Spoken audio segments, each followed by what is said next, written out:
We often hear that software is eating the world, that artificial intelligence and cloud computing are the only forces driving modern innovation.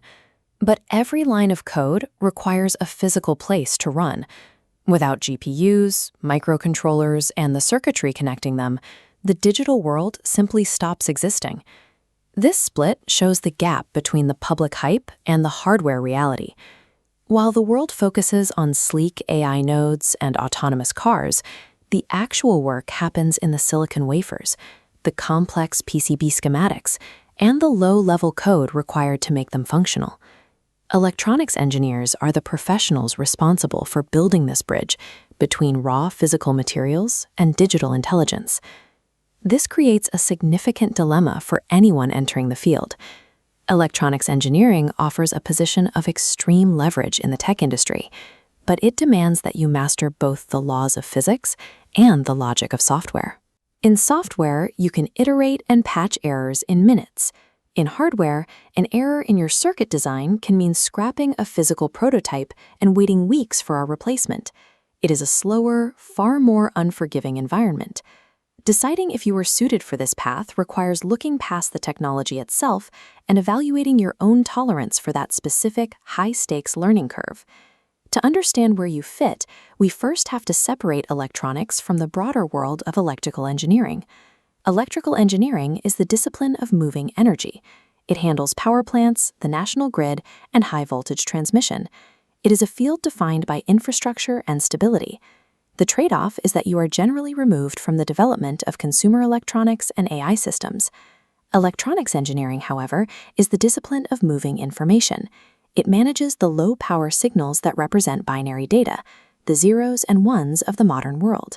We can map these roles on a landscape of focus and scale. The horizontal axis tracks your daily work, from pure logic to physical hardware, while the vertical axis moves from massive infrastructure down to the microscopic level. Electrical engineering lives in the upper right, macro-scale work heavily dictated by the laws of physics. Electronics engineering sits in the bottom left, operating at a microscopic scale and maintaining a much closer relationship with software logic. This placement puts you at the center of the digital revolution, but it also means your skills must evolve as fast as the chips themselves. As transistors shrink, the complexity of your work increases. If you want to stay close to the software side, the most common path is embedded systems. This is the engineering that gives smart capabilities to physical objects. It's what allows a washing machine to sense a load, or a car's braking system to respond to a sensor in milliseconds.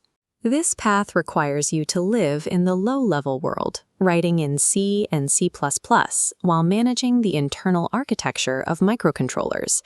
The challenge here is the dual debugging process. As this flowchart shows, a system failure could be caused by a logic error in your code or a physical short circuit on the board. Because these two paths intersect, troubleshooting is often grueling. You aren't just looking for typos in code. You're looking for electrical interference and soldering flaws that traditional software tools can't detect. Embedded systems is a path for those who want their code to have a tangible physical impact, provided they have the patience to solve problems that exist in both the virtual and physical worlds. If we move deeper into the hardware, we reach the world of VLSI, very large-scale integration, and semiconductor engineering. This is the design of the chips themselves. VLSI engineers architect the billions of microscopic logic gates that power the servers at Google and the GPUs at NVIDIA. Because this work is so specialized and central to the global economy, it is one of the highest-paying roles in tech, though it typically requires a master's degree to even enter the field. The stakes here are illustrated by the cost of an error. While a software bug can be patched with an update, a mistake in a chip's design can ruin a multi-million-dollar manufacturing run and set a company back by months. Parallel to this is analog electronics, which handles real-world signals like radio waves and audio rather than binary logic. Analog engineers are the ones who figure out how to translate the messy, noisy signals of the physical environment into clean data that a digital processor can actually use.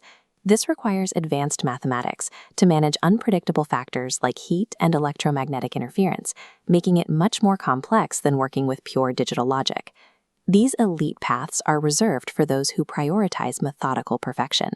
In the world of VLSI and analog, the goal is to get it exactly right the first time.